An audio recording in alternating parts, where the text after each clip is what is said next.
Muito bem, boa noite a todos. É uma grande satisfação tê-los aqui, mais uma segunda. Hoje nós estamos com a presença do professor Adalberto Pessoa Júnior, que vai nos brindar com uma palestra bastante interessante sobre bactérias e fungos extremófilos, né? E vai ser mediada pelo professor Leon, que vai conduzir a sessão. Antes de eu passar a palavra para o professor Leon, que vai conduzir a sessão de hoje, eu gostaria de passar a palavra para o professor Lauro, secretário da academia e nosso presidente emérito, para fazer alguns avisos e também fazer a leitura do currículo do professor Adalberto. Muito obrigado. Ok. Boa tarde a todos. É um grande prazer tê-los aqui conosco em mais um webinar da Academia de Ciências Farmacêuticas do Brasil. Quero agradecer ao nosso presidente a deferência de fazer alguns informes da academia. Eu queria especialmente informar a todos que nesta semana, no dia 25, que é o Dia Internacional do Farmacêutico, né? Aliás, nós vamos estar no dia 24 em Brasília para 3 reuniões agendadas previamente. Uma com a Anvisa, através do presidente, o Antônio Barra Torres, em que possivelmente estará presente o diretor Romison Rodrigues Mota e a presidente do Comitê Gestor da Farmacopeia Brasileira, que é a Flávia Neves Rocha Alves, que também é coordenadora da COFAR. E muito provavelmente nós vamos ter a presença da Riviane Matos Gonçalves, também servidora da Anvisa e alocada na COFAR, que foi quem nos intermediou e quem está possibilitando uma visita à Anvisa. O objetivo dessa visita é apresentar o projeto Memória das Ciências Farmacêuticas e o primeiro produto desse projeto, que é a edição comemorativa, que a gente ainda não está falando do centenário da primeira farmacopeia brasileira, mas é uma edição comemorativa como lançamento do projeto Memória das Ciências Farmacêuticas da Academia. Nesse mesmo dia, nós vamos também participar da reunião plenária do Conselho Federal de Farmácia, onde vamos fazer formalmente o lançamento desse projeto. E no período da tarde, ainda no final da tarde, nós vamos ao Ministério de Ciência e Tecnologia e Inovação para uma reunião com o secretário Marcelo Marcos Morales, que também é acadêmico do nosso soldadismo.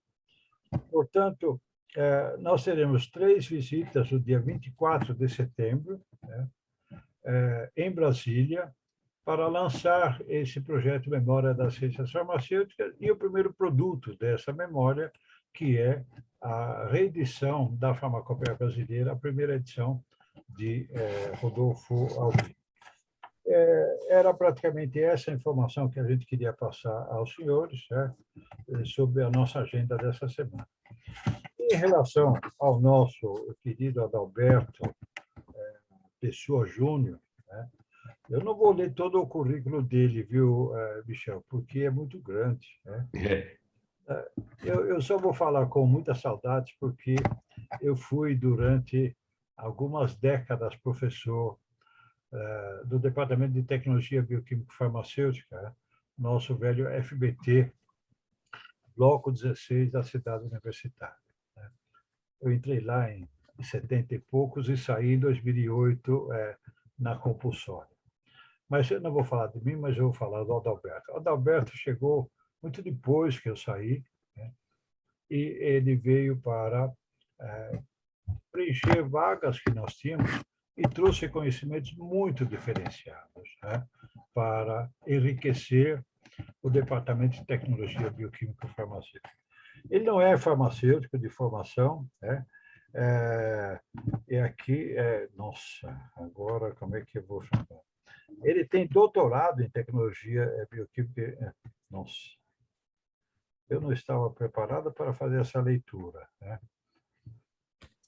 Ele é professor não só da nossa faculdade, da qual é titular, mas fez todo o mestrado e doutorado em nossa área, ainda em 1995, com doutorado de sanduíche na Alemanha e pós-doutorado no MIT, nos Estados Unidos.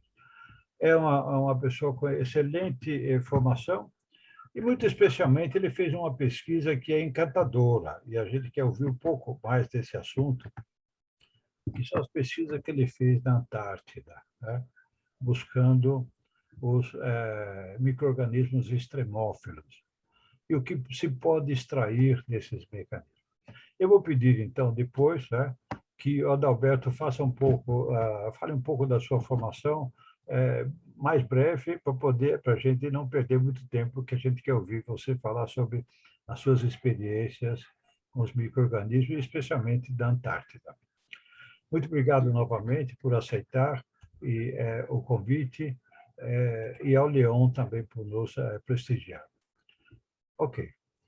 Então, você pode começar e já se prepara para a sua projeção, por favor. Boa noite, então, a todos. É um prazer estar aqui. Agradeço mais uma vez ao professor Lauro pelo convite, né? É sempre um carinho, né? Certo que eu não sou tão jovem assim, mas... Professor Lauro, eu entrei lá no departamento em 98. Nós trabalhamos ainda 10 anos juntos, mas eu fico lá no semi-industrial, no outro prédio. E a gente praticamente não se cruzava. Mas a gente ainda compartilhou um pouco a universidade, né? Então, assim, só complementando, eu sou engenheiro de alimentos, mas eu, desde o mestrado, doutorado, trabalhei com biotecnologia farmacêutica. A minha especialidade é biotecnologia farmacêutica. Eu também, assim, tenho muita colaboração internacional. Eu sou professor convidado no Chile, na Universidade da Fronteira, na Universidade de Gênova, na Itália. E o ano passado eu tive o ano todo na Inglaterra, dando aula no King's College de London, no curso de farmácia. Para dar um curso de biofarmácia de especialidade de mestrado, né? Então, a gente tem eu gosto muito de me relacionar com outras pessoas e outros países. Então, é um prazer estar aqui. Também tem muita colaboração com o Brasil, trabalho muito com colegas de Pernambuco e da Paraíba. Tem vários ex-alunos que dão aula lá, né? Então, gosto muito de lidar com pessoas, tanto brasileiros como estrangeiros. Eu vou falar um pouco sobre o meu trabalho, voltado para os extremófilos, né? Eu trabalhei com mais ênfase em extremófilos do frio, mas eu trabalhei um tempo também com extremófilos ao sal do fundo do mar, que é resistente a alta pressão e alta salinidade. A gente trabalhou com mais ou menos, eu diria assim, extremófilo de calor, que a gente isolou vários fungos do cerrado, do solo do cerrado, que estão, assim, são fungos que resistem a uma temperatura mais alta. Não é aquele termófilo de frio, né, de vulcão, mas é um termófilo, um extremófilo de um calor um pouco menos exagerado. Eu vou mostrar aqui alguns resultados sobre os estudos da Antártica. Pessoal, eu falo Antártica, mas pode ser Antártida também. Quando eu estive na Antártica, os militares que estavam lá falavam que o certo era Antártica.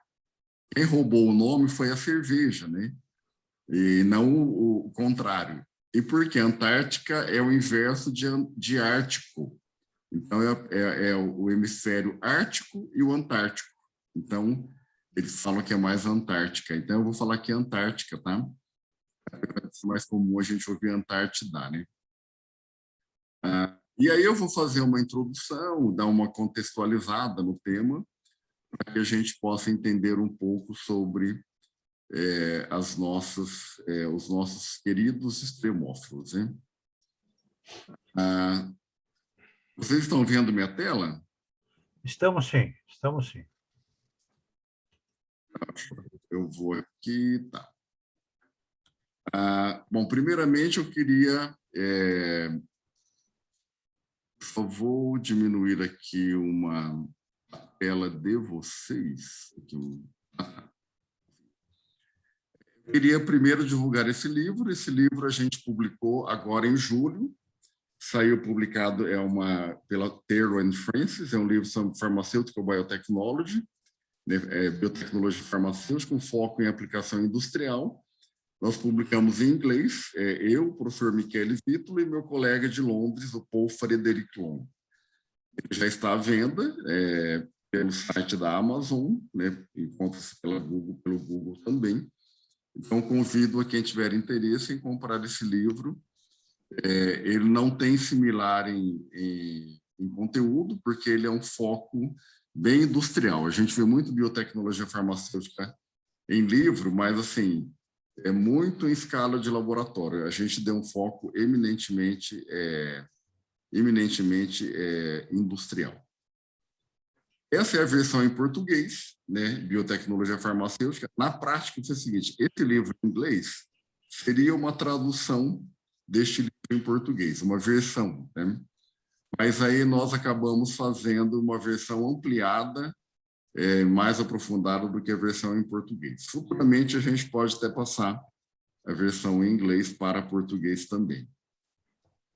E este outro livro, que eu publiquei a segunda edição com a professora Beatriz Van-Cliquian, sobre purificação de produtos biotecnológicos, a gente publicou no ano passado.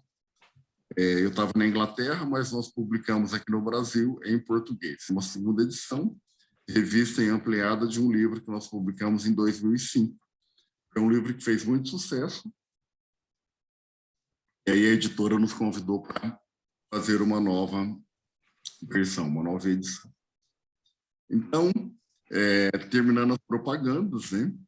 Vou começar a falar um pouco de ciências farmacêuticas. Então, como que a gente se encaixa na biotecnologia farmacêutica, que é onde eu me considero alocado? É uma interface entre ciências farmacêuticas e biotecnologia. É um campo de estudo e de trabalho que está em franco desenvolvimento. As indústrias farmacêuticas têm investido muito na biotecnologia farmacêutica. Tem vários alunos que já estão trabalhando aqui no estado de São Paulo, pelo menos tem algumas empresas que a Bionovis, faço meio ruim de nome, a Libs, né? A Blau, tem várias empresas investindo muito em biotecnologia farmacêutica. A Eurofarma, eu sou consultor da Eurofarma e a gente produz um biofármaco, que é o Filgrastim, e a empresa está querendo ampliar o seu portfólio de biofármaco. Então, eu estou vendo na prática que é um campo das ciências farmacêuticas que está evoluindo-se relativamente rapidamente. Então, tem um slide que eu gosto muito de mostrar, que é as biomoléculas. As biomoléculas têm aplicação terapêutica, diagnóstico ou industrial, e o preço delas, o custo delas varia muito de acordo com a aplicação. Então, por exemplo, uma biomolécula para uso terapêutico, ou seja, um biofármaco, ele é muito mais, tem um valor agregado altíssimo, muito superior, por exemplo, a uma biomolécula de uso em diagnóstico ou de uma biomolécula de uso industrial. Então, isso tudo é função da pureza. Ou seja, o medicamento, principalmente o injetável, como é o caso das paraginase e do Filgrastim, eles exigem um altíssimo grau de pureza, várias etapas de cromatografia. Então, o preço final do produto ele é muito alto, né? Comparado com o diagnóstico, que exige uma pureza boa também, alta também, mas não tão puro como o terapêutico. E as biomoléculas de uso industrial, por exemplo, as amilases, proteases, para o uso de detergente, que são mais baratos, mas são mais baratos quando comparados com enzimas de uso terapêutico. Eu já trabalhei com todos os tipos de biomoléculas, desde industrial e diagnóstico, e no momento eu trabalho com biomolécula de uso terapêutico.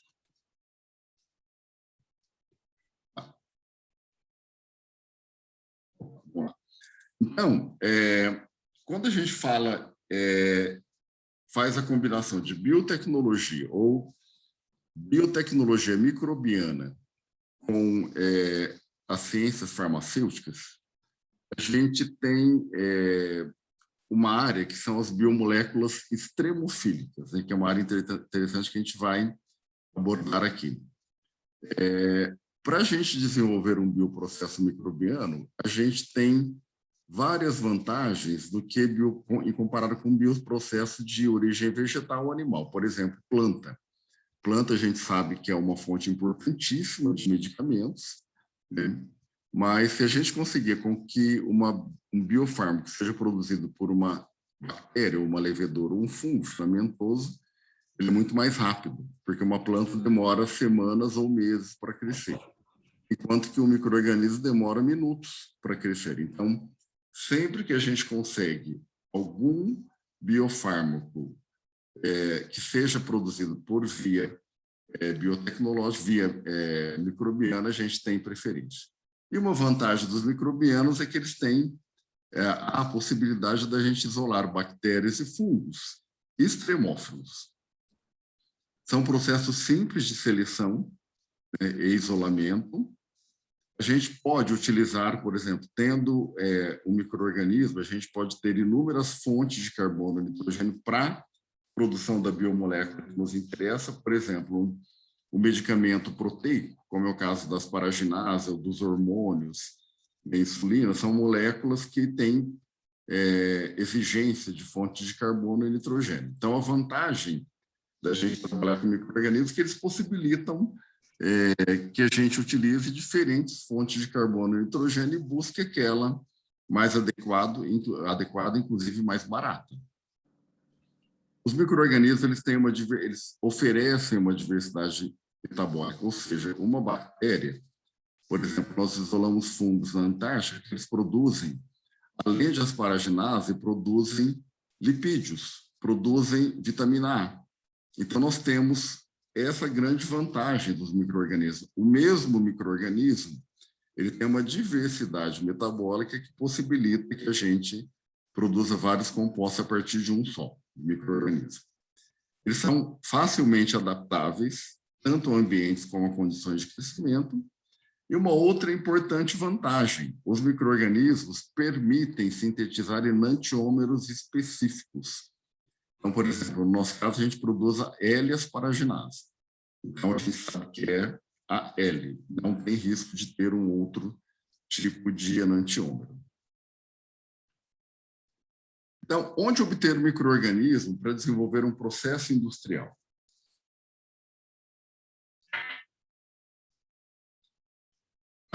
Então, tem aquele ditado, onde há vida, há micróbios, né?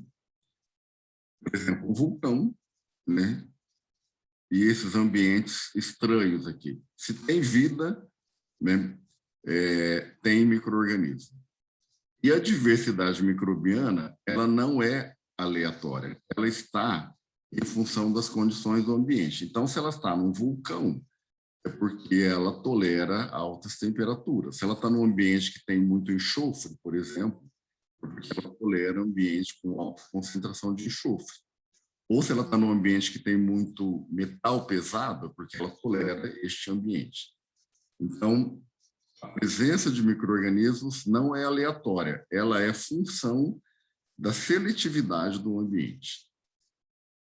Nós temos, assim, números importantíssimos. Eu não vou ler essa tabela toda, mas eu queria destacar essa última coluna. Por exemplo, algas. Apenas 0,4% das espécies de algas estão disponíveis em coleções de culturas. Bactérias, 0,2%. Fungos, 0,8%. E vírus, 5,5%. O que eu quero dizer aqui é que menos de 1% das espécies conhecidas, né, estão disponíveis em coleção de culturas. Isso significa que a gente tem muito ainda a descobrir. É um número meio complicado de dizer, mas tem gente que diz que mais de 95% dos micro-organismos não foram ainda descobertos. Há pesquisadores que dizem que esse número é maior que 99%, ou seja, menos de 1% dos micro-organismos são conhecidos. Então, o que a gente faz? Quando a gente quer encontrar um micro-organismo que atenda às nossas necessidades, a gente pode fazer uma bioprospecção. Essa bioprospecção, ela tem várias formas da gente fazê-la. Uma delas é a gente buscar uma linhagem natural, né? Isolar da natureza, que é a mais trabalhosa. A segunda opção é a gente comprar, né, um micro-organismo de coleções públicas e privadas, que são excelentes. No Brasil, a gente tem algumas coleções, em Rio Claro, em Recife, Rio Claro com a professora Lara, em Recife com a professora Cristina, em Campinas, a André Tozello, e várias americanas, a TCC, a DSM, ou seja, as coleções públicas e privadas são uma excelente fonte de micro-organismos e nós utilizamos muito essas coleções.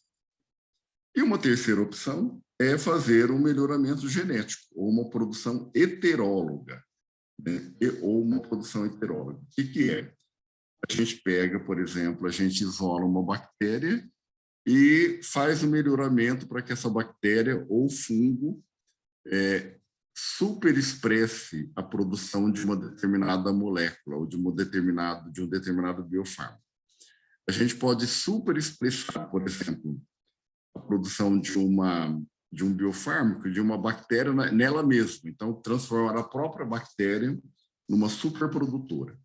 Ou a gente pode pegar o gene daquela bactéria e colocar em outra bactéria ou em um fungo, para que essa outra bactéria ou outro fungo superexpresse aquela biomolécula. Aí a gente chama de produção heteróloga. É quando o gene de uma espécie é expresso no gene de outra espécie. Então, nós temos três opções. Ou a gente isola da natureza, ou a gente compra de coleções públicas ou privadas, ou a gente faz o melhoramento genético. No nosso grupo, a gente utiliza as três opções, tá? Então, como que é a bioprospecção da natureza? Que é o que a gente fez lá na Antártica. Consiste, basicamente, de 4 fases. A primeira delas a gente vai fazer a coleta no local. Então, no caso da Antártica, a gente foi até a Antártica e fez uma coleta em diferentes locais do continente. Com essas amostras em mãos, a gente faz o isolamento e purifica as linhagens, porque elas vêm, claro que se a gente pega uma amostra de solo da praia, né, a gente vai fazer o isolamento, vão vir várias espécies de bactérias ou fungos juntos. Então, a gente tem que isolar e purificar. Purificar o quê? Colocar cada linhagem dentro da sua isolada separada, purinha, sem contaminantes. A terceira fase é fazer uma triagem para o uso potencial. Então, no nosso caso, a nossa triagem era quais dessas cepas, ou qual desses isolados que a gente obteve em diferentes ambientes, a gente tinha potencial para a produção de um biofármaco. No nosso caso, era asparaginases. Então, nós trabalhamos com linhagens da Antártica, do fundo do mar aqui do litoral de São Paulo, do Cerrado, da região de Brasília, que é em colaboração com a professora Pérola, lá da UNB, da Caatinga, em colaboração com a professora Cristina, da Federal de Pernambuco. Então, e com a professora Lara, que tinha acesso ao fundo do mar e também a algumas outras linhagens da coleção de culturas de Rio Claro. Então, a gente fez uma coletânea de milhares, acho que umas 3.000 cepas isolados, linhagens, cepas conhecidas, desconhecidas, né? E nós partimos, então, para descobrir o nosso querido produtor de asparaginases. Foi um trabalho, não precisa nem falar que foi um trabalho longo, enorme, envolveu dezenas de pessoas, principalmente alunos de iniciação científica, mestrado e doutorado, né, para que a gente pudesse encontrar uma cepa produtora de asparaginases, boa produtora de asparaginases. E depois que a gente faz a triagem e seleciona os melhores produtores da biomolécula que a gente tem interesse, então a gente faz o desenvolvimento. Como que a gente vai cultivar? Então, por exemplo, isolamos um fungo. Vamos otimizar o meio de cultivo, as condições de cultivo, melhor pH, temperatura, meio de cultivo, fonte de carbono, nitrogênio, sais minerais. Otimiza condições em pequena escala, depois em bioreatores. Tá? Então, tendo um isolado, a gente desenvolve um processo de produção da biomolécula que a gente quer. E no caso das coleções de cultura, eles armazenam aquelas células, depois eles comercializam. Essas células. No nosso caso, nós não tínhamos interesse em comercializar células, nós queríamos simplesmente descobrir um bom produtor de asparaginase. Então, só por curiosidade, quando a gente faz uma coleta de amostras, a gente, por exemplo, tem que anotar aonde nós coletamos. Então, por exemplo, na Antártica, a gente tem que dizer as coordenadas geográficas, né?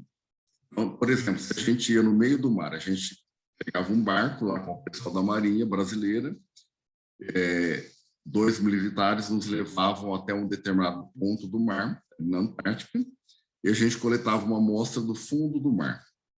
Aí os próprios militares anotavam as coordenadas geográficas, porque quando a gente fosse depositar as bactérias ou fungos isolados, a gente tinha que falar exatamente a origem de onde elas foram coletadas. Então, é muito importante dizer exatamente as coordenadas do GPS, né, de isolamento desses micro-organismos. É importante falar a época do ano, se é no verão, no inverno, né? Em geral, a gente coloca a data, que aí já está implícito a data de coleta. É importante dizer se no dia da coleta, quais eram as condições ambientais. Então, por exemplo, se estiver fazendo muito sol, provavelmente, se a gente voltar num dia de chuva, nós não vamos encontrar a mesma cepa com tamanha abundância. Então, dependendo das condições ambientais, a gente tem uma variedade importante do tipo de bactéria, do tipo de micro-organismo naquele ambiente.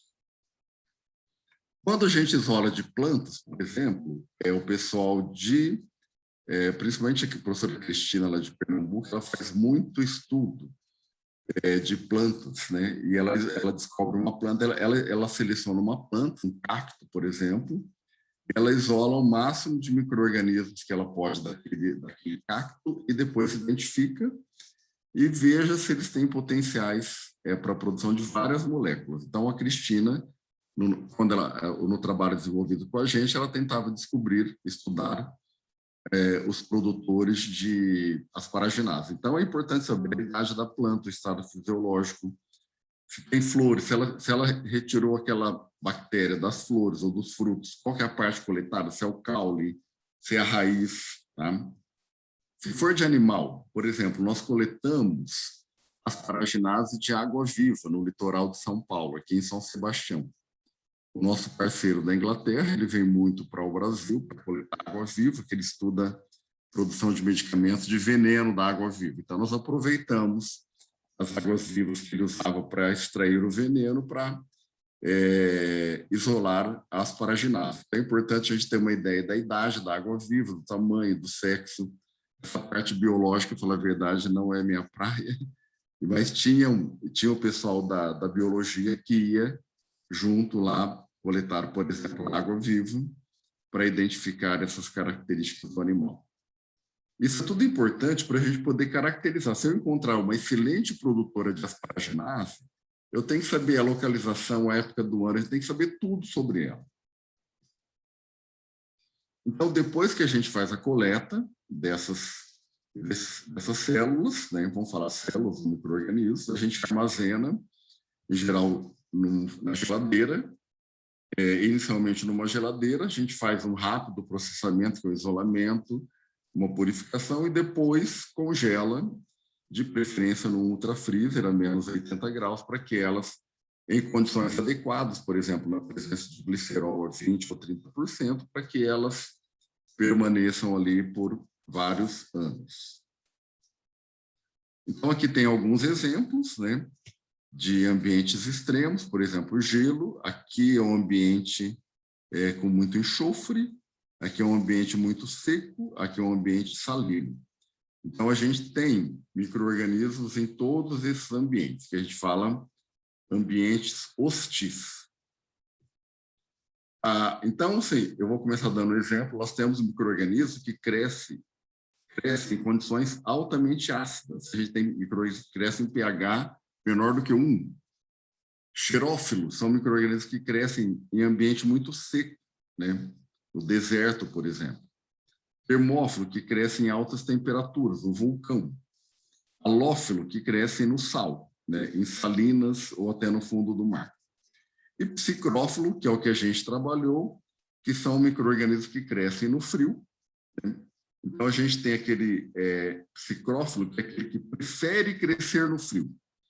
E tem o psicrotolerante, que é aquele que cresce no frio, mas ele prefere temperatura maior. Então, o psicrófilo é aquele que prefere baixa temperatura, e o psicrotolerante é aquele que cresce a baixa temperatura, mas prefere temperaturas maiores. E aqui a gente tem uma tabela super curiosa, né? Então, nós temos o acidófilo, que cresce em pH abaixo de 3, o alcalífilo, que cresce em pH acima de 10, tem o halófilo, que cresce em altas concentrações de sal, o hipertermófilo, aquele que cresce acima de 80, o termófilo, que cresce entre 60 e 85.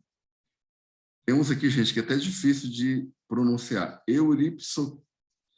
euripsicrófilo, tá? Ele cresce acima de 25, mas também abaixo de 15, ele seria um psicrotolerante. O psicrófilo, que é aquele que cresce entre 10 e 15, o piezófilo, aquele que cresce sob alta pressão, o endolítico, aquele que cresce dentro de pedras, o hipolítico, aquele que cresce na superfície de pedras ou de deserto, o oligótrofo é aquele que cresce em ambientes muito pobres em nutrientes. É claro que a gente pode ter micro-organismos que crescem em 2, por exemplo. A Antártica é um deserto também, é um deserto gelado. Então, ele é um oligótrofo e também um psicrófilo ou psicrotolerante. Ele pode ser várias coisas ao mesmo tempo. Radioresistente é aquele que tolera altas doses de radiação. Metalo tolerante, que ele tolera altas doses de metais pesados. O tóxico tolerante, que cresce em altas concentrações de agentes tóxicos, por exemplo, solvente orgânico, e o xerófilo, que cresce em em condições de baixa disponibilidade de água, por exemplo, alta concentração de açúcar, né? Cresce em doce, altamente, com bastante concentração de açúcar. Então, a gente tem alguns interessantes, por exemplo, o tóxico tolerante, ele pode ser utilizado para avaliação de ambientes tóxicos. Eles crescem em ambientes tóxicos, eles podem servir como indicador de ambientes tóxicos. Aqui a gente tem, eu peguei um conjunto de fotos de micro-organismos, né? A gente pode ver que tem uns muito bonitos, aliás, fungos em geral são muito bonitos, né? A gente isola do ambiente que eles estão, por exemplo, na Antártica, a gente isola, purifica e faz um plaqueamento, coloca em placas de Petri. E aí a gente descobre essas belezas, né? Por exemplo, esse aqui, nós descobrimos, a gente encontrou bastante na Antártica, que é uma levedura, né? É a Rhodotórula mucilaginosa. Ela produz, a gente colocou, a hora que viu essa levedura produzindo esse corante, cor de abóbora, né? E aí não resistimos e descobrimos que ela produzia beta-caroteno. Então, essa coloração aqui é a beta-caroteno, que é o precursor da vitamina A. A fermentação é linda, porque a gente coloca no bioreator e o bioreator fica todo cor de abóbora, né? É um rosa meio alaranjado, né? Eu não sei a cor, não sei. Os arquitetos sabem falar a cor desses detalhes, né? Mas são micro-organismos muito, muito interessantes. Então, aí vem aquela pergunta, a Antártica, ela é um ambiente extremo, ela pode ser fonte de biofármacos? Pode. Tá? Eu vou dar aqui 2 exemplos de proteases e asparaginases, porque foram biofármacos que eu encontrei lá. Sem contar, por exemplo, a vitamina A, né, que é um nutriente, né, pode ser considerado um nutracêutico, vamos dizer, sei lá, um alimento, né, uma vitamina. Então, quais são as vantagens da gente? Por que eu fui lá na Antártica coletar micro-organismos? Por que eu fui no Cerrado, né? Porque, por exemplo, um micro-organismo isolado no frio, ele tem temperatura, ele tem atividades altamente catalíticas a baixas temperaturas. Isso pode nos dar algumas vantagens. Por exemplo, de eu conseguir crescimento de um micro-organismo a baixa temperatura e o contaminante não conseguir crescer ali. As proteínas, eu coloquei aqui enzimas, mas as proteínas são mais flexíveis. Por elas serem mais flexíveis, por que elas são flexíveis? Porque elas estão no gelo. Se elas estão no gelo e elas têm que ter atividade enzimática ou atividade biológica, elas não podem congelar. Então, elas desenvolvem uma característica que possibilitam regiões flexíveis nessa proteína, tá? Em volta de seu sítio ativo. Então, isso proporciona que a molécula ela seja, inclusive, mais estável e mais resistente, porque ela já foi selecionada quanto à sua resistência ao ambiente extremo. Ela catalisa reações em menos condições indesejáveis. Ela tem maior resistência, na verdade, a solventes orgânicos e detergentes, ou seja, é uma proteína que tem uma atividade biológica que, se ela resiste a um ambiente extremo, ela é mais resistente a todas as outras condições extremas que existem, porque ela foi selecionada para isso, né? Ela tem alta estabilidade em estresse ambiental, ela tem uma menor energia, uma menor entalpia, ou seja, ela consegue catalisar uma reação com menos energia. Claro, se ela está na Antártica, ela não vai ter muito calor para catalisar uma reação, então ela precisa de uma baixa entalpia para catalisar uma reação. E ela tem, em geral, uma alta constante catalítica. Por isso que a gente procurou micro-organismos e enzimas produzidas lá na Antártica.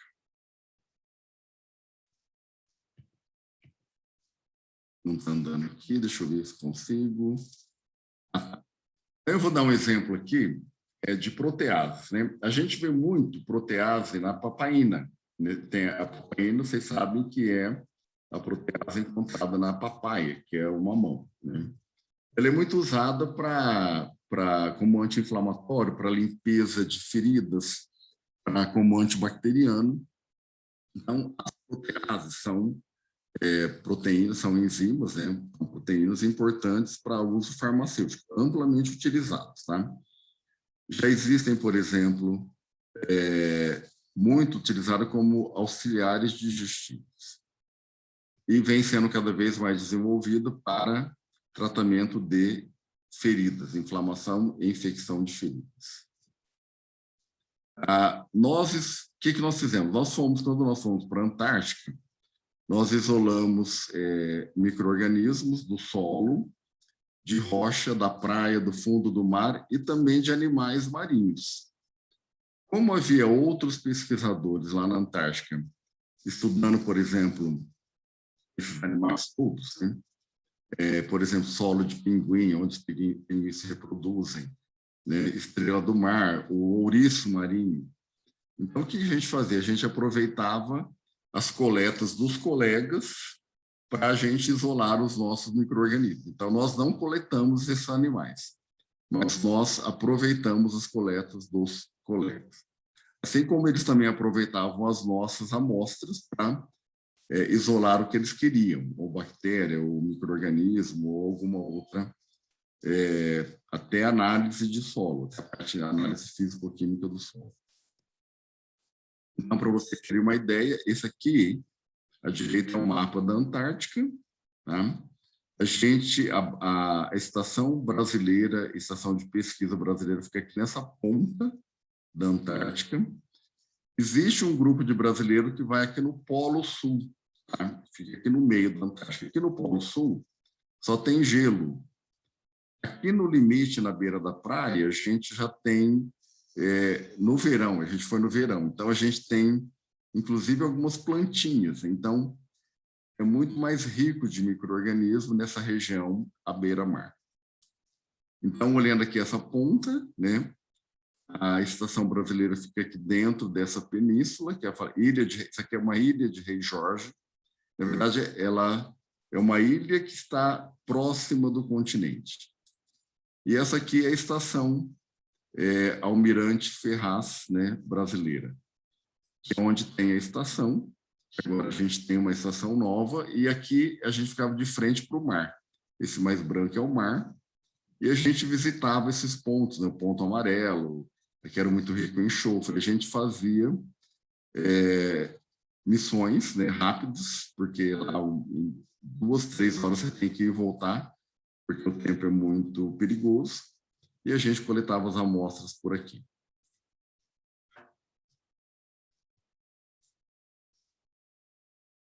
Então, o que a gente fazia? A gente isolava o micro-organismo lá na placa. Então, por exemplo, a gente selecionava bactéria, levedura e fungo. Depois a gente fazia, para saber aqueles que produzem proteases, a gente preparava uma placa que era um agar com leite, né? Agar leite. E a gente fazia, então, uma placa branca. O que a gente fazia? A gente pegava aquela célula que a gente isolou, que a gente não sabia qual que era a célula, era um isolado lá da Antártica, adicionava nessa placa, e depois a gente verificava se ela formava halos, né? Se ela formasse halos, é porque o inóculo estava hidrolisando a proteína do leite. E se ela está hidrolisando a proteína do leite é porque ela tem protease.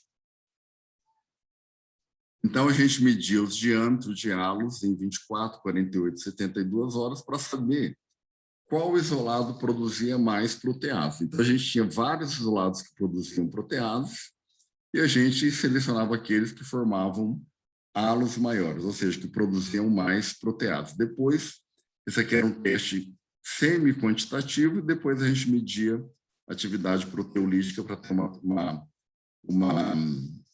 um resultado mais quantitativo, mais exato.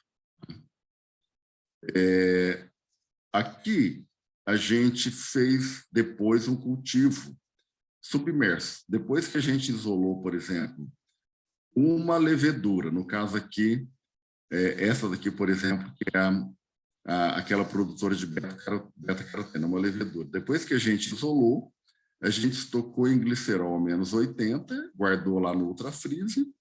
Quando nós quisemos utilizá-lo para crescer a rodotórula, a gente ativou no meio PDA, que é um meio específico para crescimento de levedura, durante 7 dias a 28 graus. Cresceu, as leveduras cresceram nessa placa. Aí o que a gente fez? A gente lavou essa placa com salina, né, a 0,9 mSc%, e a gente cultivou em um meio que a gente chama de saburro, que é 3% saburro, peptona e leite integral, leite desnatado. Aí nós cultivamos esse Early por 120 horas a 28 graus e depois nós medimos a atividade enzimática. Então, em síntese, o que a gente fez? Nesse estudo anterior, a gente isolou os produtores de asparaginase, uma meia dúzia, que geraram maiores halos. Depois, nós cultivamos um por um e medimos a atividade de um por um para ver qual que era o melhor produtor, né? Nós tivemos uma aluna, a Thalita Nascimento, que hoje ela está lá em Fortaleza. Ela trabalhava com a professora Keila, lá em Pernambuco, e ela isolou um fungo que produzia uma protease muito boa para a produção de peptídeos, né, a partir de leite de cabra. Foi um trabalho muito importante que a gente conseguiu e foi o isolamento foi mais ou menos dessa forma. O que a gente fazia? A gente isolava o bom produtor, que a gente às vezes nem sabia qual era o nome dele. A partir do momento que a gente descobria que ele era um excelente produtor, a gente pedia para a nossa colega Lara, lá de Rio Claro, fazer a identificação, né, desse isolado. No caso desse aqui, era uma Rhodotorola mucilaginosa. Então, a gente tem aqui, por exemplo, nós tivemos aqui vários isolados proteolíticos. Como eu disse para vocês, a gente selecionou vários bons produtores, aí a gente foi cultivar, né? Nós cultivamos aqui, em Erling, e fomos fazer uma medida. A gente queria saber qual era mais proteolítico, que ele tinha uma atividade maior de protease. Aí nós descobrimos que a Rhodotora mucilaginosa, que é essa laranjinha aqui, o L7, era a nossa campeã, né? E aí a gente utilizou essa levedura para a produção de protease. E que, por coincidência, ela também produzia o beta-caroteno, que é aquela colorida. A gente utilizava um bioreator, né? Esse é um bioreator do Bioflow 110, agora ele a gente já tem bioreatores mais modernos. Eu não vou detalhar aqui porque o nosso tempo é curto, mas no bioreator a gente otimizou as condições de produção, né? É um bioreator em equipamento, onde a gente controla pH, temperatura, esterilidade, condições de meio de cultivo, oxigênio, agitação. E aí a gente cultiva esse micro-organismo e otimiza a condição de cultivo, para a gente obter a máxima produção possível. E aí, só para vocês terem uma ideia, essa aqui é uma foto, né, da Rhodotorola. Então, a Rhodotorola mucilaginosa, ele produz proteases, tá? E olha aqui, a cor dele é lindo, é um tipo de cor-de-rosa, né? E aí a gente descobriu que a nossa protease, ela é extracelular, a célula produz a protease e joga fora. Aí nós descobrimos que as células acumulam carotenoides e lipídios. Aí nós descobrimos que as rodotórolas, elas têm 50% de seu peso é lipídio. Isso é explicado, porque elas vivem na Antártica, elas precisam aguentar a baixa temperatura, então elas são muito ricas em lipídio, para poder resistir ao frio. Então, vocês veem, das 14% das leveduras que nós isolamos na Antártica, elas eram produtoras de protease, e a Rhodotorola mucilaginosa foi a nossa campeã. E ela é altamente estável e está disponível no nosso laboratório. Tá? Aí, indo agora para a asparaginase, a gente queria também as asparaginase, principalmente as asparaginase, tá? Que é um medicamento utilizado no tratamento da leucemia linfóide aguda. Aí a gente sabia que poderia utilizar várias fontes, não nos interessava plantas nem animais, e a gente foi atrás de levedura, bactérias e fungos. E a gente, como eu disse, a gente foi na Antártica, no Oceano Atlântico, na plantação de coco, na Caatinga, no Cerrado, né? A plantação de coco foi coincidência, porque eu tinha um pós-doc lá da Paraíba, que a mãe dele, a família dele tinha uma plantação de coco no interior da Paraíba, e a gente aproveitou que ele foi passar férias lá e falou: você vai coletar micro-organismos produtores de asparaginase na plantação de coco. E a gente encontrou um excelente produtor de asparaginase lá da plantação de coco do professor Alexandre, lá da Estadual da Paraíba de Campina Grande. A gente encontrou dezenas, né, centenas de produtores de asparaginase.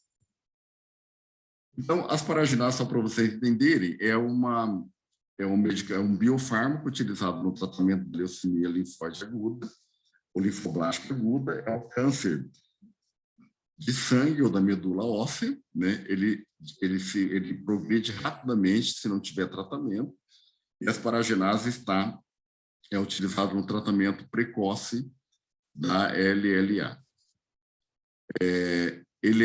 A asparaginase, o que ela faz? Ela degrada a asparagina da corrente sanguínea E a asparagina é o principal alimento da célula cancerígena. A asparagina não é importante para a célula saudável, mas ela é vital para a cancerígena. Então, se a gente adiciona a asparaginase degrada a asparagina, e a asparagina, na falta de asparagina, a célula cancerígena morre. Né? Porém, a asparaginase ela causa efeitos colaterais. É um medicamento que ela cura a leucemia, mas ela causa efeitos colaterais. Como, por exemplo, a hiperemonemia, anemia, susceptibilidade a infecções, sangramento, vômito, convulsão, coma, morte, é um problema sério. Então, o nosso projeto tem o objetivo de encontrar uma asparaginase que cause menos efeitos colaterais do que a asparaginase que já tem no mercado.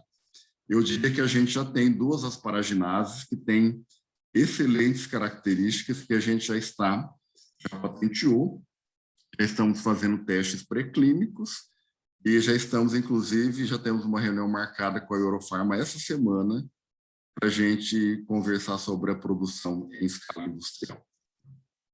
Então, a asparaginase, a gente foi lá na Antártica, estou mostrando aqui, a gente fez um screening inicial, interessante, ó, se a gente olhar aqui rapidamente, ó, a asparaginase, ela hidrolisa a asparagina e gera amônia. A amônia, ela é alcalina, então ela muda o pH do meio. A gente utiliza essa característica de mudança do pH para descobrir qual célula produz asparaginase. Então, a gente coloca o cultivar numa placa que tem um indicador, ele é amarelo, e se o pH subir, ele vai para vermelho, que é o fenol, vermelho de fenol, ou o azul de bromotimol, que ele é amarelo, e se o pH sobe, ele fica azul. Então, a gente selecionou aqueles 3.000 micro-organismos, a gente começou selecionando em placa. Mudou de cor, a gente dava positivo. Se não mudava de cor, era negativo, e aquele micro-organismo não interessava. Então, aqui a gente tem alguns exemplos de cepas produtores, de amarelo para vermelho. Nós temos, assim, cepas excelentes produtoras de asparaginase. Fizemos um screening inicial, olha só, temos cepas aqui, ó, super boas produtoras de asparaginase. E aí eu vou dar um exemplo, né, interessante. A rhodotórula, aquela que é produtora de protease, ela também produz asparaginase. Ela é uma beleza, né? Ela produz asparaginase, protease, vitamina A, lipídio. Essa rhodotórula, ela é uma descoberta, né? E só que nós descobrimos uma coisa, deixa eu voltar aqui. Ela é uma excelente... Doutora Adalberto, nós temos mais 5 minutos. Ah, tá bom. Então, ela é uma... Obrigado. Obrigado. Ela tem uma excelente produtora de asparaginase, mas ela produz glutaminase, que é indesejável. Então, a rhodotórula não foi escolhida para a produção de asparaginase. Mas o Leucosporidium Scott, que foi de um aluno mexicano, o Inácio, ele conseguiu um excelente produtor de asparaginase com baixa produção de glutaminase. Então, nós escolhemos esse fungo para a produção de asparaginase. Obtivemos excelentes resultados, tá? Purificamos, vocês podem ver aqui que a gente conseguiu a enzima bastante pura e caracterizamos. Então, a conclusão é que o Leucosporidium Scott, ele é um ótimo produtor de asparaginase, e aí o nosso aluno, eu mandei ele para a Dinamarca, lá para trabalhar com uma ex-aluna minha, que é professora na Universidade da Dinamarca, e aí descobrimos que também produz muito lipídio, o que confere com a tolerância ao frio extremo, que também é o caso da Rhodotora mucilaginosa, tá bom? Então, eu termino aqui, eu agradeço a FAPESP, ao CNPq e a CAPES, que deram recursos e bolsas, ao CONACYT do México, que deu a bolsa do Inácio para ele vir ao Brasil trabalhar com esse fungo isolado da Antártica, a FAPESP, que financiou com um projeto temático, e outros vários auxílios individuais, a CAPES, principalmente pelas bolsas, o CNPq que deu bolsa e também deu auxílio. Bom, aqui está o meu e-mail, se alguém quiser um contato mais específico pode me chamar, eu estou disponível para perguntas. Olha, consegui manter o meu tempo, professor Leon. Conseguiu, foi perfeito. Foi excelente a sua exposição. E interessante esse assunto relacionado com uma enzima originada de micro-organismos tremor. E eu tenho uma pergunta aqui, aliás, concito a toda a audiência a fazer as suas indagações a respeito desses micro-organismos apresentados pelo Dr. Adalberto. Eu tenho uma indagação do Dr. Leonardo Teixeira, que ele pergunta se existe produtos de asparaginase no Brasil usado na diminuição perdão, deixa eu ver aqui. Um minutinho, por favor. Existe produtor de asparaginase no Brasil para uso na diminuição da acrilamida em alimentos? Não, no Brasil ninguém produz asparaginase. A asparaginase para alimentos, ela é comercializada pela Novo, de Curitiba, e ela tem características muito diferentes da asparaginase terapêutica. Então, aliás, todas as asparaginase que eu isolei, as 200, né, elas poderiam ser utilizadas para alimentos. Eu não sei se vocês sabem, alguns alimentos têm asparagina, que durante a fritura, a asparagina é convertida em acrilamida, e a acrilamida é cancerígena. Então, a asparaginase ela é utilizada, ela é adicionada em alimentos, por exemplo, batata frita, que tem asparagina, para que degrade a asparagina e ela não se converta em acrilamida quando ela vai ser frita, né? Essa asparaginase não nos interessa, porque elas têm algumas características indesejáveis. Por exemplo, elas têm um tamanho muito grande. Então, uma molécula muito grande, ela é muito imunogênica. O nosso medicamento é um biofármaco injetável. Se a gente injetar uma proteína muito grande na nossa corrente sanguínea, a gente vai chamar a atenção dos nossos anticorpos, do sistema imune, e vai ter uma reação alérgica muito grande. Então, a maioria das asparaginases que a gente isolou, elas podem ser usadas para alimentos, mas elas são muito grandes, então elas são indesejáveis para medicamentos. Essa é a primeira. A segunda é que a gente precisa de uma asparaginase com altíssima atividade catalítica. A gente fala um baixíssimo km, constante de Michaelis-Menten, e que ela tem que ser da ordem de micromolar. Por quê? No nosso sangue, a gente tem pouca asparagina. E como a asparaginase é muito tóxica, ela tem que ser injetada em baixa dose e degradar a asparagina rapidamente, senão ela vai ser mais tóxica para o paciente do que a própria asparagina. Então, tem duas características que não servem de para alimento. Por exemplo, a gente precisa de um km muito baixo e de uma molécula de tamanho menor. Agora, se respondendo à pergunta do professor, realmente o Brasil não produz nenhuma asparaginase, nem de uso terapêutico, nem para alimentos. Todas são importadas. E, naturalmente, a de uso em alimentos é bem mais barata, né? Também o doutor Leonardo Teixeira indaga ainda se toda asparaginase produz, como ela produz amônia, como o íon amônio, como tornar ela menos tóxica? Existem algumas alternativas. A primeira delas, você encontrar uma asparaginase que seja rápida e que ela tenha, como eu diria, de qualquer forma, assim, toda asparagina vai gerar amônia.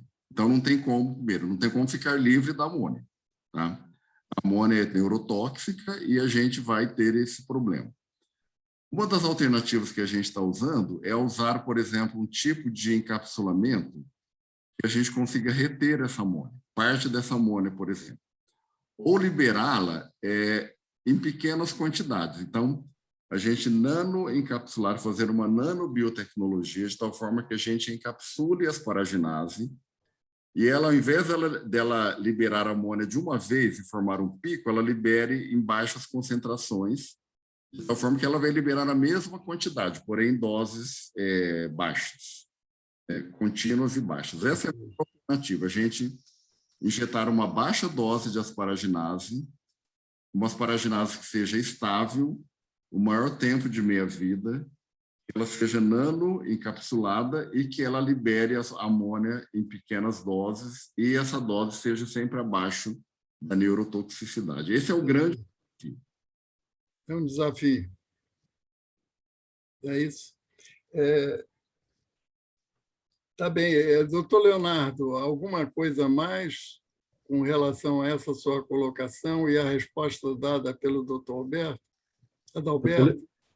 Doutor Leão, obrigado. Só queria parabenizar, foi uma apresentação excelente. É muito interessante o que foi mostrado. E a outra pergunta que eu fiz também é a identificação da como é feito, né? No final você mostrou já que é pela alteração da cor. Então, somente agradecer. Parabéns, professor Adalberto. Estou à disposição, Leonardo. Se precisar de alguma coisa, é só mandar um e-mail para mim.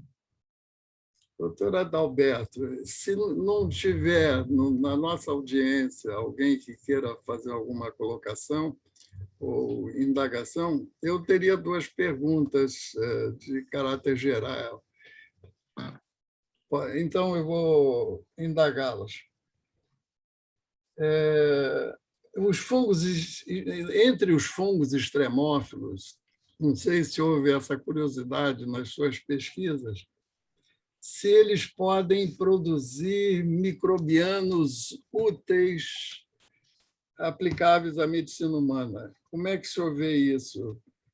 Como é que Olha, existe sinalização a esse respeito? Olha, tem muita coisa. O que a gente tem é que procurar, né? Então, por exemplo, a gente procurou as proteases e as paraginases, né? Sim. Mas se você tiver interesse, por exemplo, vamos supor um determinado cientista, ele está interessado, vamos supor na vitamina B12, como você disse, né? Logo no início. Sim, sim. É só pegar essa coleção de culturas que a gente tem, né? Uma coleção de micro-organismos da Antártica, e partir por screening. Como eu fiz para asparaginases e para protease, a gente faz para qualquer medicamento de interesse humano. Em geral, estão sendo excretados no meio de cultura. Nem sempre são excretados, às vezes eles são celulares. Sim, sim. É o caso da vitamina B12. Em bactérias, precisaria ser... A parede celular precisaria ser hidrolisada ou arrebentada, e isso parece que industrialmente é feito com ácido sulfúrico, e aí libera a vitamina para o meio de cultura. No caso, é a cobalamina, né? No caso aí, o intracelular é mais difícil do que o extracelular. Por exemplo, sim. Tanto do agar leite como aquele do indicador, é porque ele era extracelular. Se fosse, já não funcionaria, teria que ser romper a célula, né? E aí fazer o teste com a célula rompida. Dá mais trabalho. Imagina a gente cultivar 300, 500 fungos ou bactérias para depois romper e depois medir, né? Exato. Mas é possível. Perfeito. Entre as bactérias extremófilas, o senhor trabalhou com algumas delas, porque a minha questão era saber se o senhor encontraria amilases, que têm uma importância industrial muito grande, que só façam a hidrólise em temperaturas tipo 80, 85 graus Celsius. Deparou com algum acontecimento dessa natureza? Olha, eu nunca trabalhei com termofílicos, né, com bactérias que resistem a altíssimas temperaturas. A gente sabe que realmente a alfa-amilase ela hidrolisa a 95 graus, então ela é uma termofílica, né? Ela deve ter sido isolada de algum vulcão, porque ela é tão estável, né, que deve ter isolada de alguma erupção. Alta temperatura, tem muita gente que trabalha com extremófilo de alta temperatura. A gente considerou, por exemplo, que o cerrado e a caatinga era uma alta temperatura, mas não chegava, lógico, a temperatura lá não chega a 90, né? Então, a gente meio que isolou um combinado entre baixa umidade e alta temperatura. Então, eu diria que são bactérias que toleram 50, 60 graus. Mas o nosso foco sempre foi as paraginases. E em termos de extremófilos, né? Entendo. Tá bem. Eu vejo aqui no chat que existe ainda uma indagação do colega Leonardo Teixeira, que ele diz assim: como é feita a identificação da presença da asparagina? Seria por formação de ácido aspartico na presença de asparagina? Então, Leonardo, é o seguinte, a gente que está fazendo o teste pré-clínico, a gente vai trabalhar com camundongos, né? Então, nós vamos injetar lógico que camundongo tem muito pouco sangue, né? 1 mililitro. Então, a gente tem que injetar uma quantidade de asparaginase e coletar a amostra de sangue do camundongo a cada uma semana, por exemplo, e a gente vai dosar asparagina residual, porque não adianta eu adicionar asparaginase se a asparagina continua no sangue, porque o nosso objetivo é depletar, é destruir a asparagina. Então, a gente vai fazer isso por HPLC, por espectrometria de massa, na verdade. É uma metodologia complicada, assim, mas assim, a nossa intenção é que, como é uma pesquisa, a gente vai conseguir vai tirar a amostra de sangue do animal, a gente vai medir a asparaginase para ver o tempo de meia-vida dela. Então, a gente injeta uma dose de asparaginase e vai medindo de 3 em 3 dias, tal, para ver o tempo que ela resiste no sangue. A gente tem várias asparaginases, com nanoencapsulada, livre, né? A comercial, que vai ser a nossa referência de comparação. E a gente vai medir também a asparagina. Como é uma pesquisa, a gente vai congelando a amostra, a asparagina é um aminoácido que a gente pode congelar e medir ele. Depois de uma batelada só, a gente faz lá várias 100 amostras, né? Em escala industrial, por exemplo, quando a gente for fazer um teste clínico, que a gente for acompanhar paciente, a gente vai fazer a mesma coisa. A partir do momento que a gente comprovar que a asparaginase realmente ela deleta toda a asparagina do sangue, e que a gente valide a asparaginase como antileucêmico, a gente não precisa fazer de rotina, basta a gente já saber a dose e validar, né? Mas a gente faz isso, é uma metodologia de cromatografia de alta eficiência. Perfeito. Ok, doutor Leonardo? Tudo bem? O Leon queria fazer uma pergunta aí. Né? Pois não. O professor Adalberto, em primeiro lugar, parabéns pela apresentação, novamente encantadora toda essa rotina de prospecção em diferentes locais de micro-organismos que são resistentes a alguma coisa. Eu estava escrevendo aqui no chat uma pergunta, mas vou fazer ela ao vivo. Se alguém tiver interesse em fazer uma prospecção qualquer, ou seja, quero saber se alguma desses micro-organismos produz, por exemplo, L-Dopa, que é um produto utilizado para o tratamento do Parkinson. Né? Como é que eles poderiam ter acesso à coletânea de micro-organismos que vocês têm guardado? Olha, os nossos micro-organismos da Antártica estão todos depositados na coleção de culturas, uma coleção pública da Unesp de Rio Claro, cuja curadora é a professora Lara Sete. Estão todas disponíveis, basta solicitar. A única coisa que eles cobram é o custo do envio e o custo, acho que, de replicar, coisa assim de R$100 no máximo, né? São coleções públicas, não é privada e está totalmente disponível.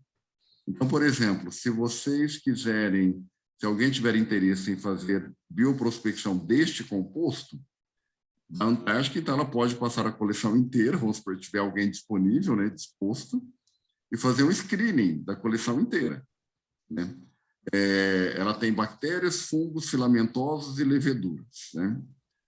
E aí, a pessoa que tiver interesse, ele pode falar, olha, só quero levedura, só quero fungo filamentoso, eu quero tudo, né? É um trabalho de mestrado, vai dar um trabalho de screening, dá muita mão de obra, né? Mas é assim que funciona. O exemplo que eu citei é meramente aleatório, não tinha a menor justificativa para citar a L-Dopa, mas, enfim, como Parkinson, daqueles problemas malucos que afeta a sociedade e os medicamentos no combate ao Parkinson Eu fiquei surpreso, ainda recentemente, com alguém que estava usando medicação que ainda carbidopa e L-dopa, levodopa.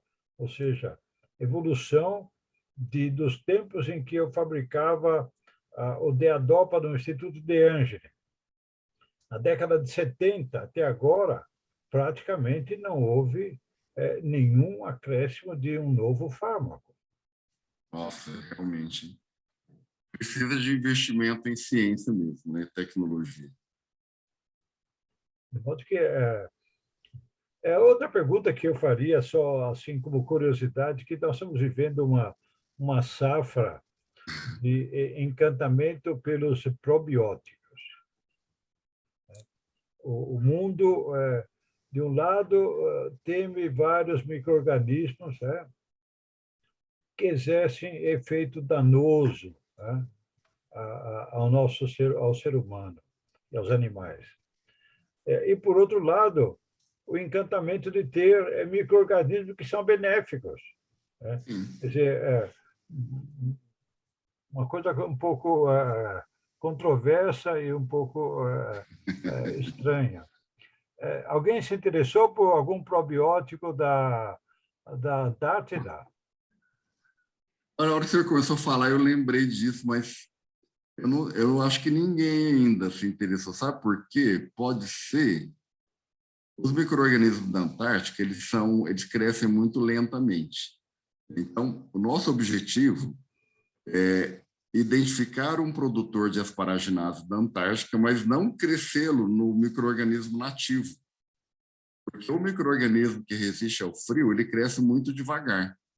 Então, qual que é a estratégia que a gente iria usar? É que a gente não encontrou nenhum muito bom, a gente encontrou melhor de outros jeitos, né? Vamos supor, se eu tivesse encontrado uma asparaginase muito boa, essa rodotórula, eu iria identificar o gene que expressa e clonar numa E. coli. Porque a E. coli é uma bactéria que cresce muito rapidamente.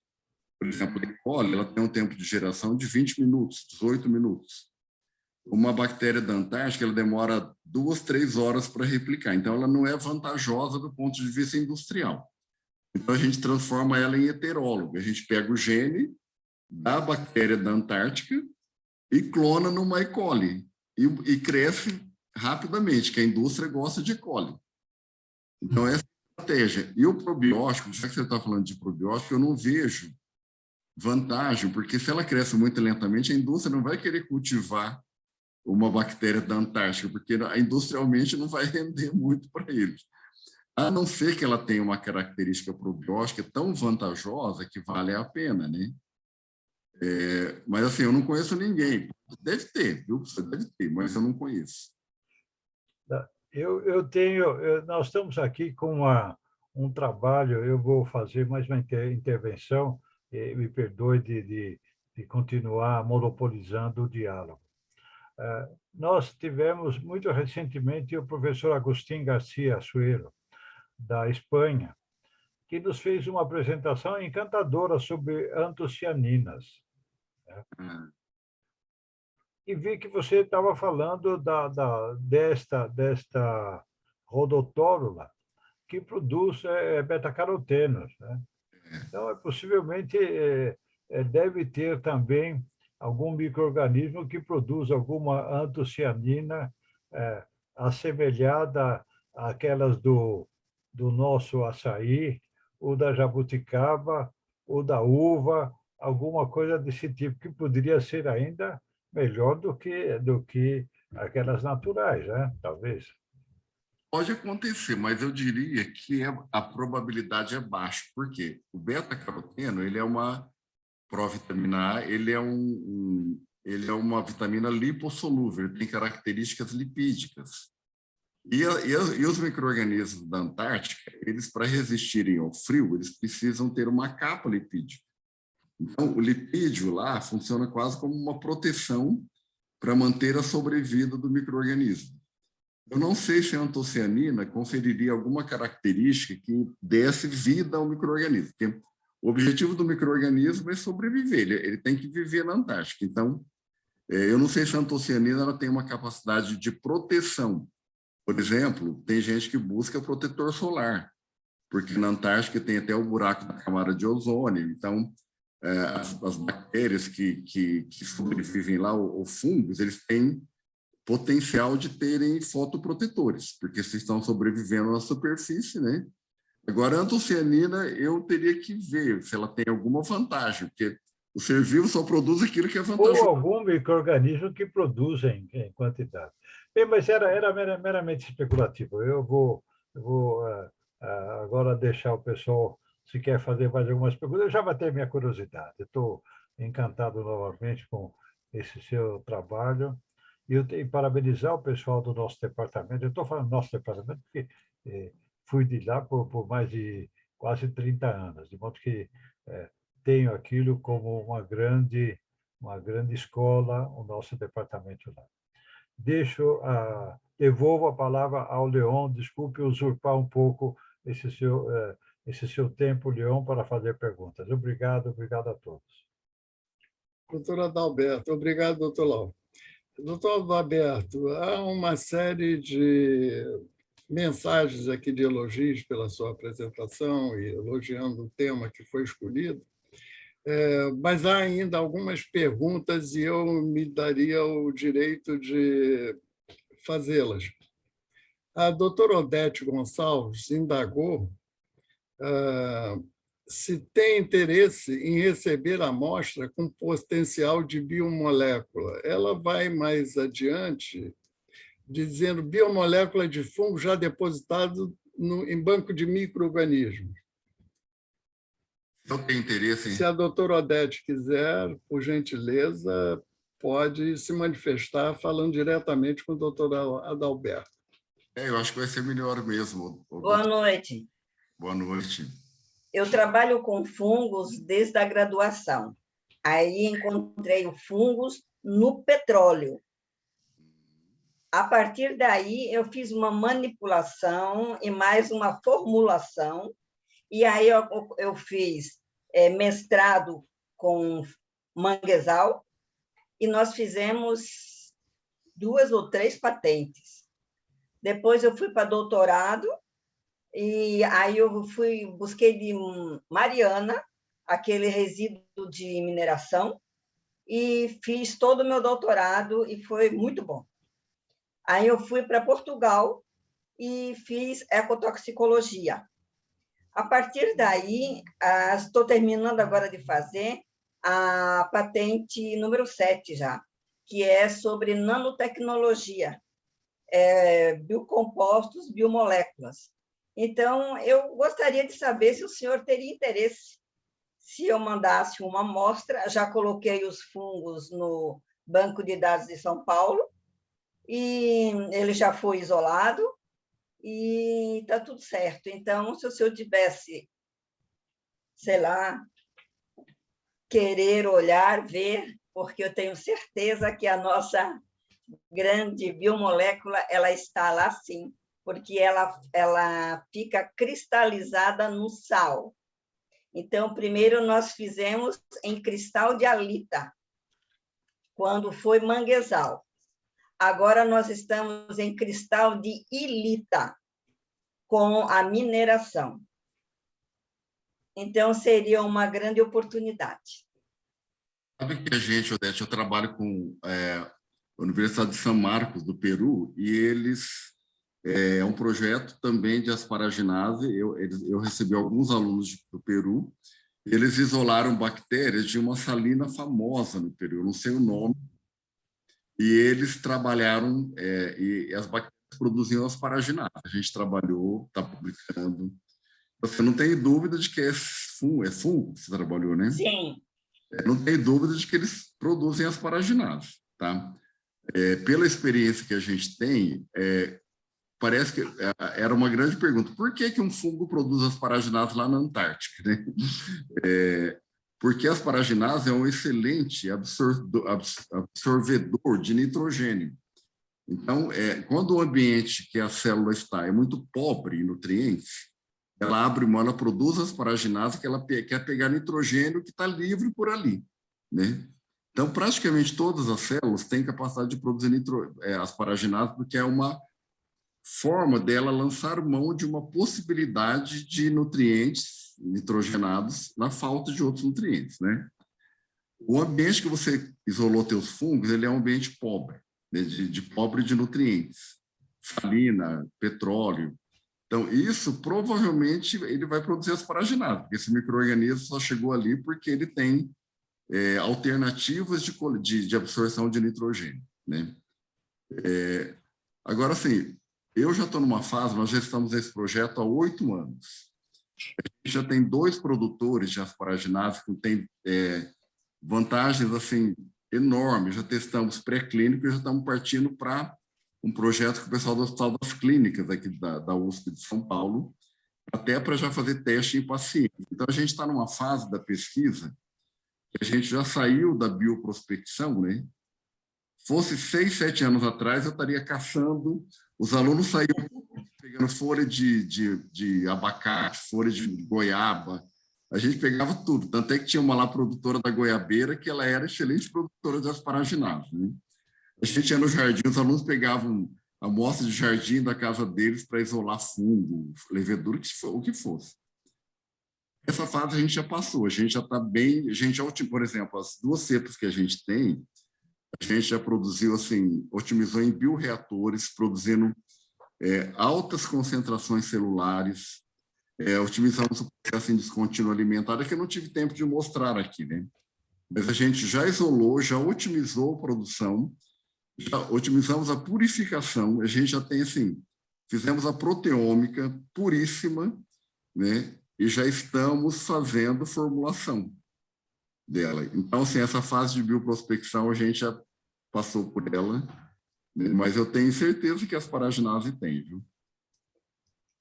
Porque nós também fizemos essa identificação e purificação no laboratório de São Paulo, e eu tenho a impressão que eu agora não devo de ficar com isso guardado, porque eu terminei meu doutorado e o que vou fazer?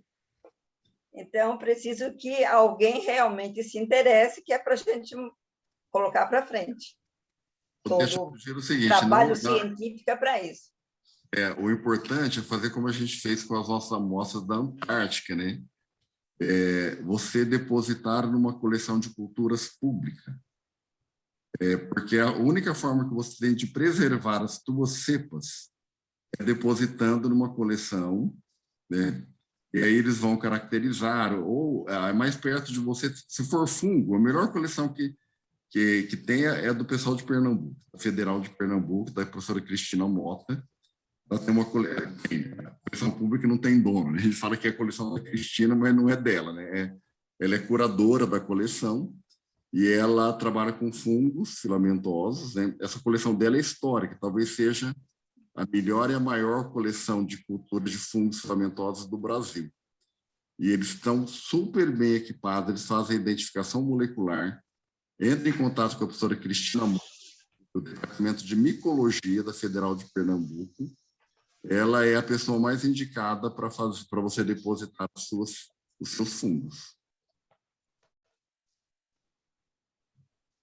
Tudo bem, doutor Odete? Ok, dá para ver? Eu não estou vendo direito. Foi autenticada por eles lá? Foi em São Paulo. Eu paguei e depositei lá em São Paulo, na Fundação Tropical, Coleção Tropical, André Tozello.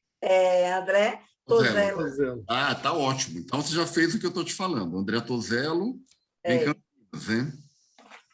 Excelente. Então, acho que já está ali guardada. Então, um pesquisador, por exemplo, que tiver interesse, ele já vai lá na Tozello e consegue.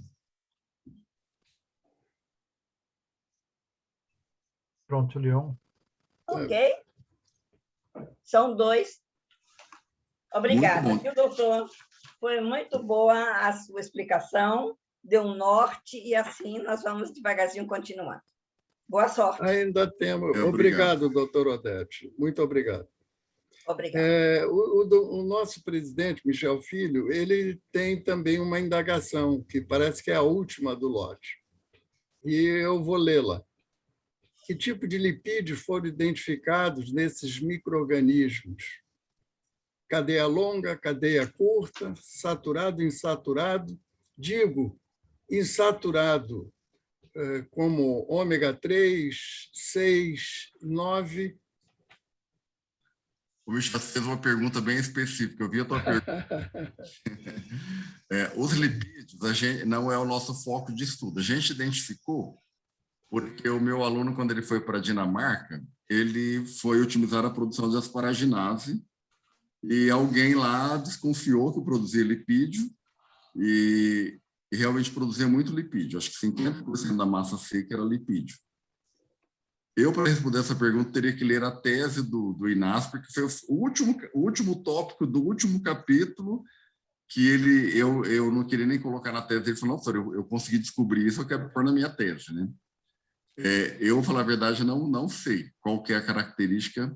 Eu sei que é insaturado, poliinsaturado. Agora, assim, se é da categoria ômega, eu já não sei. Eu sei que é poliinsaturado, até porque ele tem que manter o seu estado mais líquido, né? Não pode solidificar muito. Mas se você quiser, eu te mando depois essas informações. Tá bom? Perfeito, obrigado. Eu disse assim, os micro-organismos da Antártica, eles só seriam um bom produtor de um ômega 3, por exemplo, se a gente avançasse com os estudos, identificasse o gene que expressa, tá? E clonasse esse gene numa bactéria que cresce rápido. Se torna viável. Obrigado. Então, a gente abriu uma porta para alguém estudar, tá lá, né? E aí o Inácio voltou para o México, tá, vai publicar esse artigo, mas aí um próximo já sabe que o Leucosporidium produz esse lipídio. Excelente, Obrigado. doutor Adalberto. Muito boa a sua apresentação e o tema trazido para essa reunião. E considero que não há nada mais da minha parte a fazer a não ser entregar de volta a palavra para o doutor Michel Filho. E meus cumprimentos pelo seu trabalho e que tenha sucesso. Professor Léo, eu que agradeço, para mim é uma grande honra estar aqui frente a frente com o senhor. Uma referência nesse país, é uma lenda, né? Então, sinto muito orgulho de ter essa grata surpresa de estar sendo muito obrigado. Eu que fico entendido pelo senhor. Lisonjeado pelas suas palavras. Muito obrigado. E continue com o trabalho. Obrigado. Muito bom. Então, doutor Michel, tem Bom, a palavra, por favor. Eu gostaria de agradecer, primeiramente, o nosso mediador, que fez uma mediação muito interessante e boa, cumpriu rigorosamente o horário, e ao palestrante, sem dúvida, né, que tem muita experiência aí com o que apresentou, tem um vasto cabedal aí de experimentos, experiências em diversas regiões, e foi muito interessante, não só rico, mas também muito interessante escutar sua fala. Muito obrigado, agradeço imensamente aí a participação dos dois. Eu agradeço, Michel. Agradeço também ao doutor Lauro por haver feito a minha indicação. Nós é que agradecemos. Né? Com isso, então, podemos encerrar a nossa reunião de hoje? Sim, vamos dar por encerrada e agradeço a presença de todos. Eu que agradeço também o convite, mais uma vez. Uma salva de palmas, lembrando o doutor Henri. Muito bom. Obrigado. Até a próxima. Pela atenção. Foi muito bom mesmo, muito acolhedor. Obrigado. Uma boa noite. Boa noite a todos. Boa noite.